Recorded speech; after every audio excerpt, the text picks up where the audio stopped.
Bukek Xiansu. Audiobook novel silat. Cerita, Ho Ping Hu. Bab 32. Kau benar, Cai Li.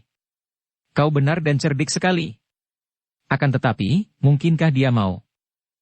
Jangan khawatir. Aku sudah lama mengenal baik Panglima Kasar itu.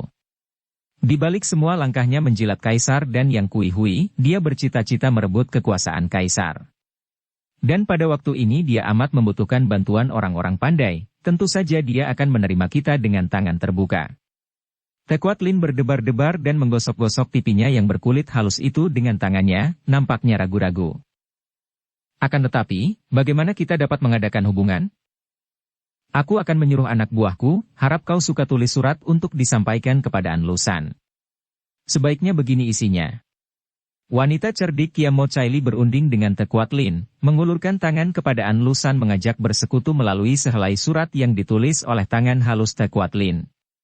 Dalam hal menggunakan siasat, kiranya wanita lebih cerdik daripada pria, dan hal ini dibuktikan oleh Te Kuat Lin dan Kiamo Cai Li Lioxi. Sebulan kemudian tampak 5 orang muncul di tepi rawa yang sunyi itu.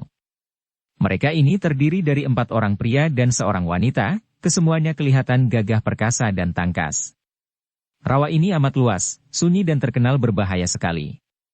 Kelihatannya tidak berbahaya, hanya merupakan genangan air yang amat luas seperti telaga besar, namun air itu tertutup oleh rumput dan bermacam tetumbuhan kecil sehingga kadang-kadang tidak nampak airnya.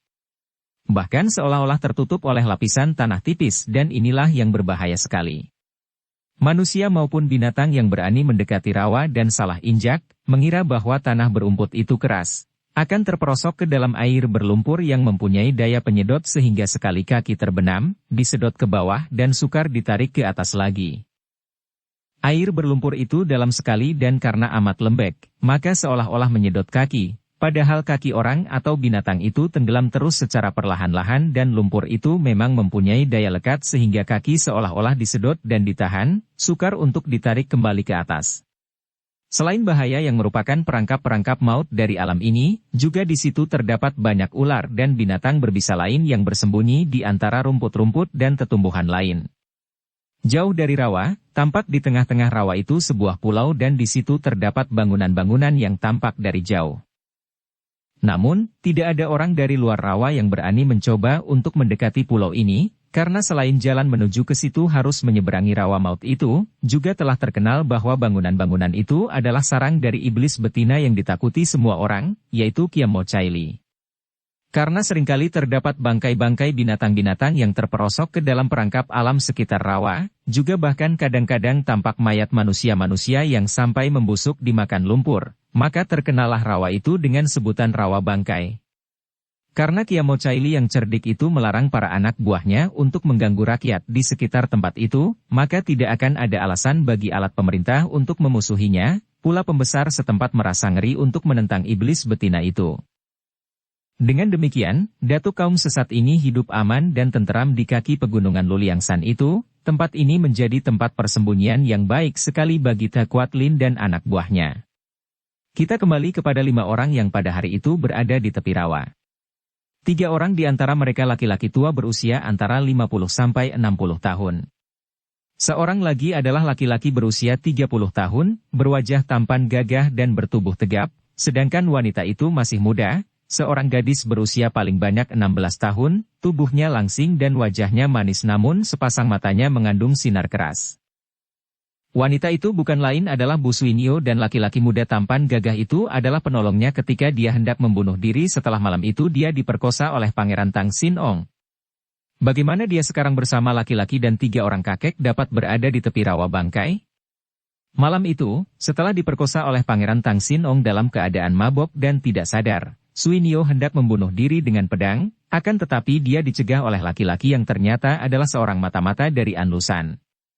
Dia dapat diingatkan oleh laki-laki itu bahwa membunuh diri bukanlah jalan terbaik untuk membalas sakit hati, maka Suinyo lalu ikut dengan orang itu dan menjadi petunjuk jalan sehingga mata-mata itu berhasil menyelamatkan diri bersama Suinyo, keluar dari tembok Butong Pai. Kedua orang ini tanpa bicara melarikan diri terus dengan cepatnya sampai matahari naik tinggi dan mereka tiba di kaki pegunungan Butongsan, barulah mereka berhenti mengaso di dalam sebuah hutan lebat. Begitu duduk di bawah pohon melepaskan lelah, Suinio teringat akan nasib yang menimpa dirinya, maka serta-merta dia menangis mengguguk. Laki-laki itu memandang ke arahnya dan menghela napas panjang, mengepal tinju dan hanya mendiamkannya saja karena pengalamannya membuat dia mengerti bahwa dalam keadaan berduka seperti itu, tidak ada obat yang lebih baik bagi gadis itu kecuali tangis dan air mata yang bercucuran. Setelah agak mereda tangis Suinio, dia berkata, "Nona, seperti kukatakan pagi tadi, tidak perlulah hal yang telah terjadi dan yang telah lalu ditangisi dan disedihkan. Yang penting, kita melihat ke depan. Jalan hidup masih lebar dan terbentang luas di depan kita. Mengubur diri dengan kedukaan saja tidak ada artinya dan pula hanya akan melemahkan semangat kita yang perlu kita pupuk untuk dapat membalas kepada orang-orang yang telah merusak hidup kita." Kata-kata yang dikeluarkan dengan suara gagah ini membuat Suinio mengangkat mukanya yang pucat dan basah, memandang. Mereka berdua saling pandang sejenak, keduanya baru melihat nyata akan wajah masing-masing. Wajah pria itu menimbulkan kepercayaan di hati Suinio sedangkan wajah gadis itu membuat jantung laki-laki itu berdebar dan tertarik. "Kau siapakah?"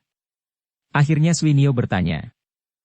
"Sudah kukatakan kepadamu, aku adalah seorang mata-mata, seorang kepercayaan Jenderal An Lushan. Namaku Liem Toan Kie. Dalam penyelidikanku di Butongpai, aku telah mengenal namamu, Nona. Engkau adalah Nona Bu Suinio, bersama kakakmu Bu Sui Liang engkau adalah murid dari ketua Butongpai yang baru. Aku pun telah mengetahui akan nasibmu semalam." "Ah, si Jahanam Tang Sin Ong. Engkau benar. Aku tidak perlu berputus asa, aku tidak perlu mengubur diri dalam kedukaan, aku harus berusaha untuk membalas semua penghinaan ini. Akan kubunuh si Jahanam Tang Sin Ong." Gadis itu mengepal kedua tangannya dengan penuh kemarahan.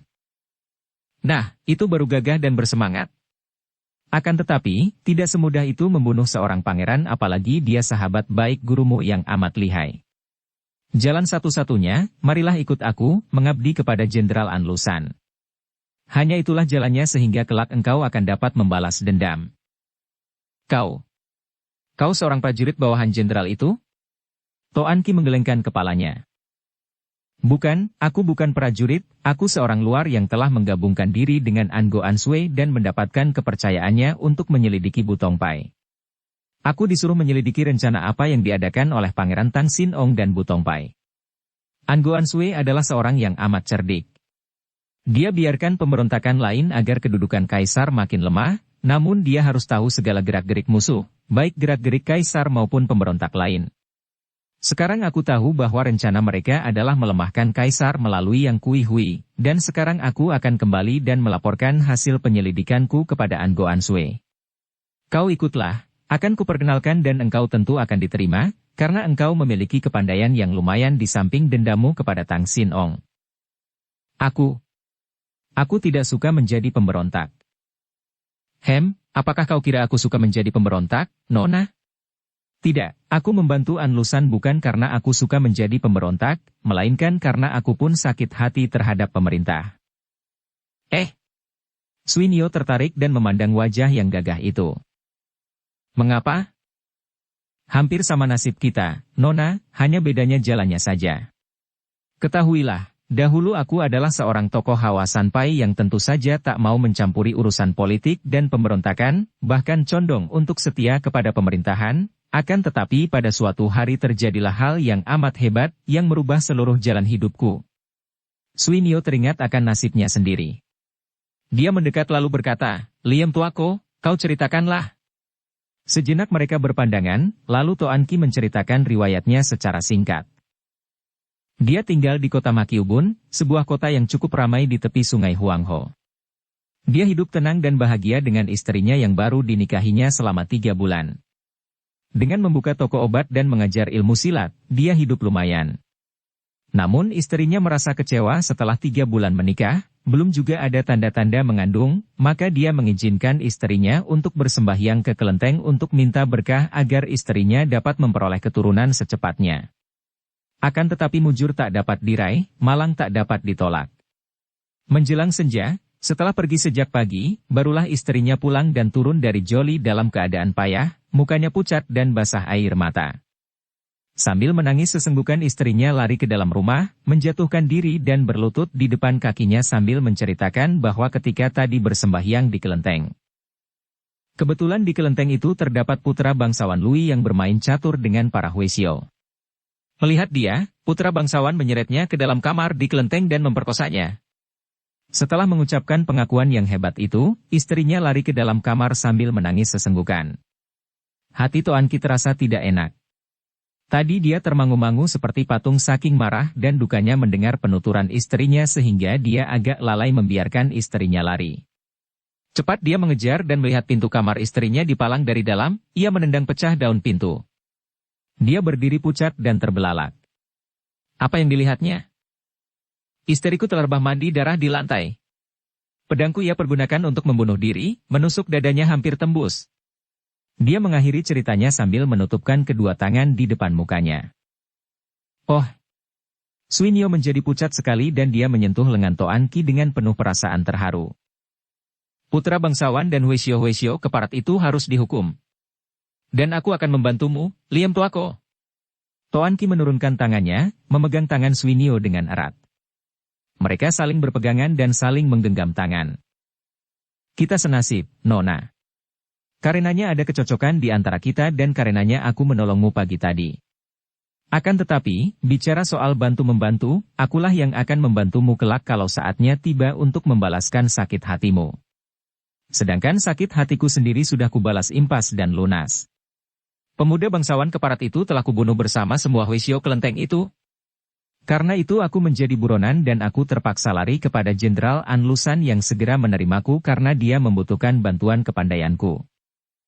Ah, engkau baik sekali, Tuako. Dan engkau bernasib buruk sekali seperti aku. Aku merasa beruntung dapat bertemu dan dapat bersahabat denganmu. Baiklah aku akan ikut bersamamu menghadap Jenderal Anlusan. Demikianlah. Suinyo ikut bersama Toan Ki dan benar saja seperti dikatakan laki-laki gagah itu, dia diterima dengan baik di dalam rombongan orang-orang gagah bukan prajurit yang menjadi pembantu-pembantu Anlusan. Persahabatannya dengan Liam Toan Ki menjadi makin akrab dan bahkan tumbuh benih-benih cinta kasih di antara kedua orang yang sama nasibnya ini. Liam Toan Ki kehilangan istrinya yang dikawininya baru 3 bulan lamanya, sedangkan Suinyo kehilangan keperawanannya karena diperkosa oleh seorang pangeran. Akhirnya keduanya bersepakat untuk mengikat perjodohan, namun Suinyo mengatakan bahwa dia baru mau melangsungkan pernikahan secara resmi apabila sakit hatinya telah terbalas semua.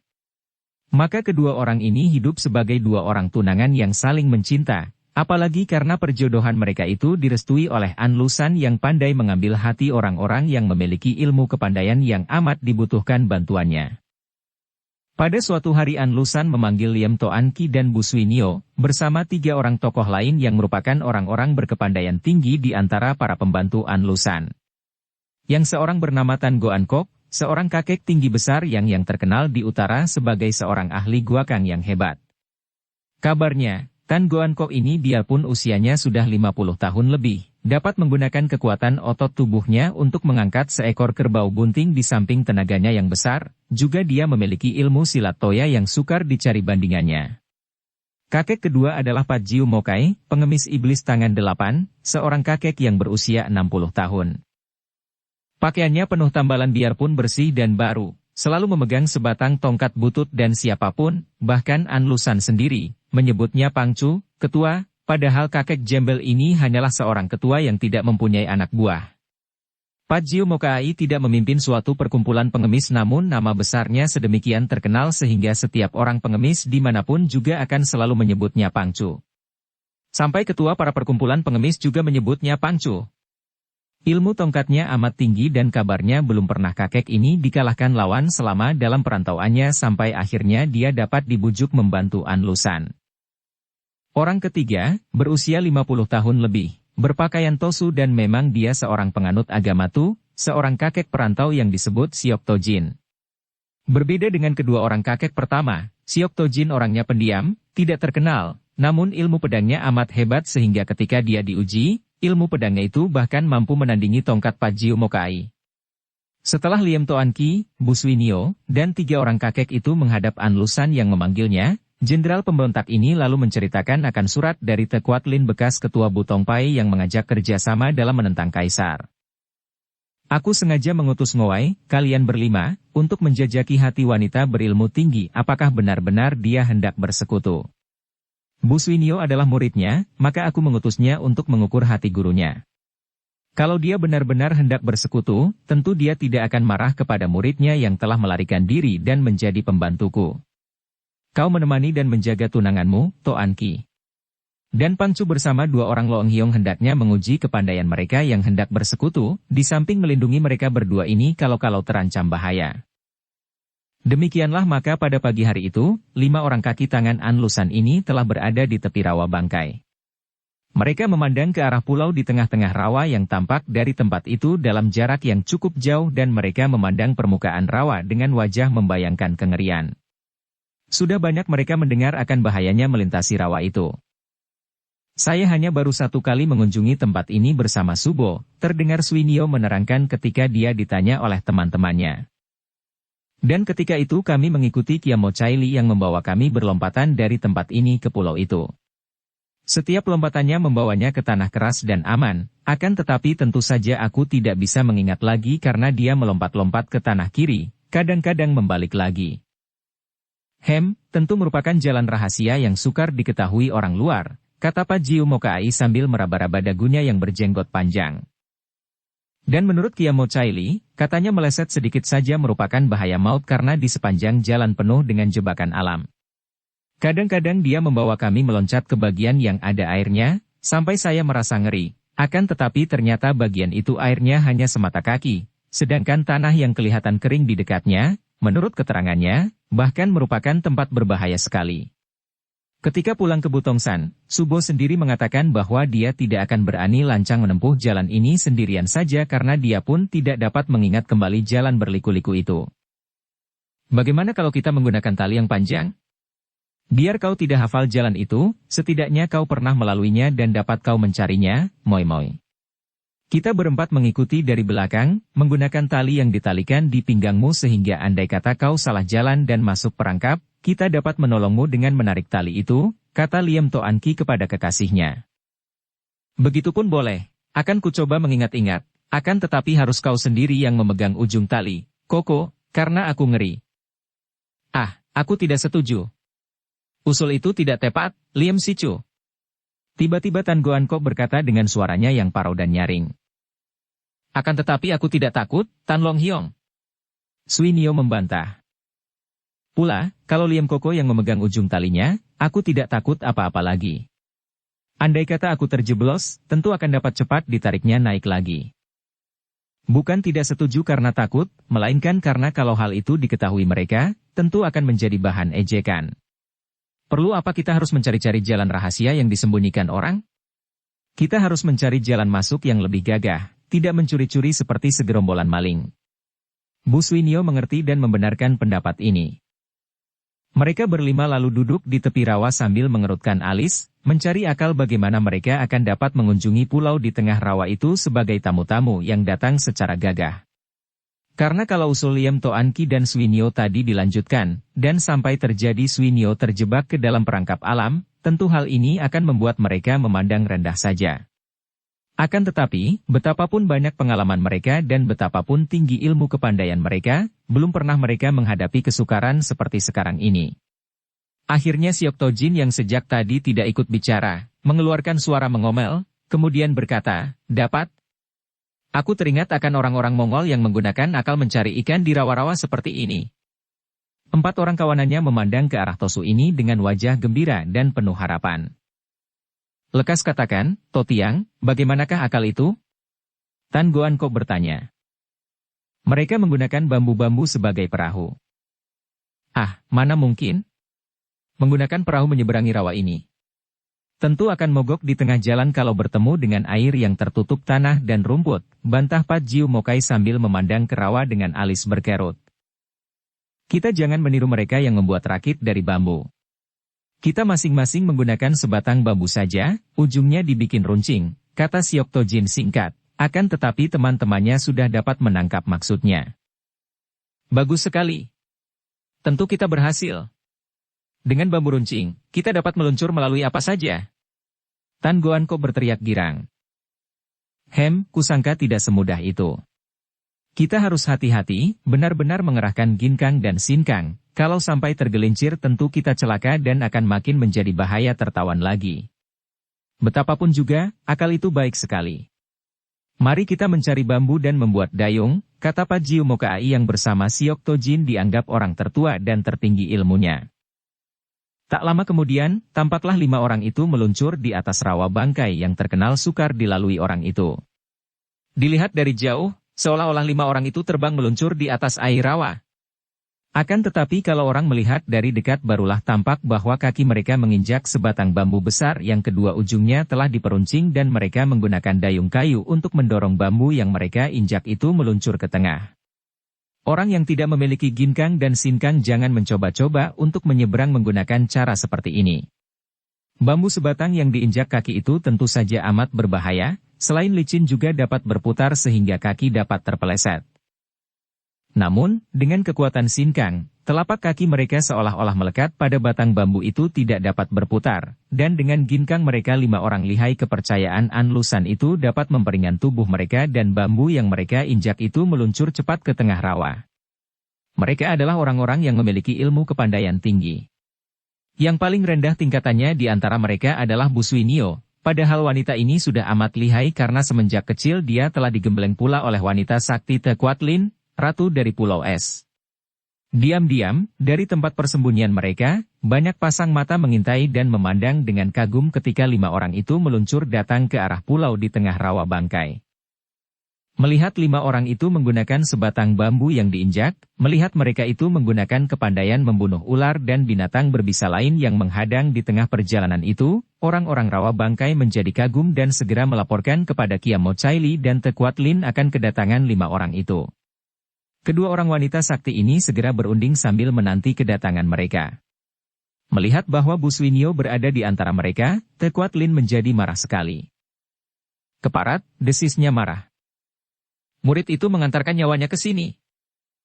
Ah, Kelihiap, mengapa marah? Harap diingat bahwa dia bukanlah muridmu yang dahulu, melainkan seorang pembantu Anlusan yang dipercaya. Karena itu, untuk memulai dengan hubungan persekutuan, amatlah tidak baik memusuhi utusan Anlusan, kata Kiam Mochaili. Tekuatlin tercengang dan teringat akan cita-citanya. Memang benar, urusan pribadi harus dikesampingkan kalau dia ingin agar cita-citanya yang amat tinggi untuk putranya itu akan dapat terlaksana. Maka dia lalu mengajak Kiam Mochaili berunding bagaimana untuk menghadapi 5 orang itu, utusan-utusan Anlusan di mana termasuk bekas muridnya itu. Kiam Mochaili yang amat cerdik lalu memberi nasihat-nasihat sehingga keduanya dapat mengatur siasat. Biarpun penyeberangan itu amat sukar dan mereka berlima harus membunuh banyak ular berbisa, saling bantu-membantu ketika batang bambu mereka itu menemui banyak halangan, akhirnya 5 orang itu berhasil juga melompat ke atas pulau di mana telah berdiri serombongan orang yang ditugaskan menyambut mereka. Melihat 20 lebih orang yang berdiri seperti pasukan menyambut mereka, Pak Jiu Mokai segera tertawa bergelak dan berkata, "Hahaha, sungguh bagus sekali penyambutan rawa bangkai terhadap utusan dari Angoan Sui." Seorang di antara anggota pasukan itu, yang berjenggot panjang dan bermata sipit, melangkah maju dan memberi hormat. "Selamat datang di rawa bangkai. Karena kami tidak tahu bahwa Cui yang terhormat datang berkunjung maka kami tidak mengadakan penyambutan di luar rawa. Akan tetapi Cui telah memperlihatkan kegagahan yang membuat kami tunduk dan kagum. Sekarang, silakan Cui semua ikut dengan kami menghadap Hong Hou, Ratu." Diam-diam 5 orang itu terkejut juga sungguh pun mereka tahu siapa yang dimaksudkan dengan sebutan Ratu itu. Benar-benar bekas ketua Butongpai adalah seorang wanita yang angkuh dan hendak menerima mereka sebagai seorang ratu. Akan tetapi karena mereka berada di sarang yang berbahaya, mereka tidak banyak cakap melainkan mengikuti pasukan itu menuju ke tengah pulau di mana terdapat bangunan-bangunan yang kuat dan cukup indah. 5 orang utusan Anlusan itu diterima oleh Tekuatlin, Kiam Mochaili Lioxi, dan Han Buong putra Tekuatlin, di dalam sebuah ruangan yang luas. Agak pucat muka Suinio dan otomatis dia menyentuh tangan Liam Toan Ki yang membalas dengan genggaman seolah-olah hendak menghibur kegelisahan calon istrinya itu. Tentu saja Suinyo merasa takut karena dia sudah mengenal watak Subonya yang keras dan kejam, juga maklum betapa lihainya Subonya itu. Dia tahu bahwa andai kata Subonya berniat buruk, mereka berlima tentu akan tewas semua di tempat itu. Ibu, itu Sui Suci yang telah minggat datang kembali, tiba-tiba Han Buong berkata sambil menudingkan telunjuknya ke muka Suinyo. Suinyo tidak dapat berdiam diri lebih lama lagi, dan dia maju menjatuhkan diri berlutut sambil berkata, Subo, Tecu harap Subo sudi mengampunkan Tecu. Tekuat Lin memandang tajam sejenak lalu menghela napas dan menggerakkan tangannya. Dia cukup bermata tajam untuk dapat melihat betapa 4 orang laki-laki yang datang bersama Suinyo itu bersikap siap siaga dan kalau dia menurutkan hati panas turun tangan mengganggu muridnya itu, tentu 4 orang utusan Anlusan itu akan membela Suinyo mati-matian. Hal ini sama sekali tidak diharapkannya dan sudah dibicarakannya tadi bersama Kiam Mo Chaili. Maka dia menekan perasaannya dan berkata, bangkitlah, engkau pergi dan menjadi kepercayaan An Goan Sui, tidak terlalu mengecewakan. Lega bukan main hati Suinyo dan dia bangkit berdiri lalu berkata kepada Buong, Sute engkau baik-baik saja, bukan? An Buong yang biarpun masih kecil namun sikapnya sudah seperti orang dewasa itu mencibirkan bibirnya, mendengus seperti orang mengejek, lalu berkata, Suci, baik sekali engkau, ya. Suheng dibunuh orang, dan ibu sampai lari ke sini, akan tetapi engkau malah minggat dan enak-enak saja. Buong, diamlah engkau. Tekuat Lin berkata, lalu melanjutkan kepada Suinyo, Suinyo, tahukah engkau bahwa kakakmu telah tewas? Suinyo mengangguk dan air matanya bercucuran dan segera diusapnya. Tecu sudah mendengar akan hal itu, Subo. Kalau begitu kita sama-sama mendendam kepada pemerintah. Kita lupakan saja semua urusan lama, Suinyo, dan baik sekali kalau kita dapat bekerja sama. Agaknya engkau kini sudah dipercaya menjadi utusan An Goan Sui, ya? Suinyo cepat menjawab dan memperkenalkan teman-temannya. Tecu hanya menjadi pembantu dan penunjuk jalan saja bersama. Dia ini. Suinyo menunjuk kepada Liam Toan Ki dan mukanya menjadi merah. Siapa dia? Tekuat Lin memandang tajam kepada Liam Toan Ki yang cepat maju menjura dengan hormat. Maafkan, Pangcu. Aku bukan ketua Butong Pai lagi, aku adalah bekas Ratu Pulau Es. Jawab Kuat Lin ketus. Bersambung ke bab 33.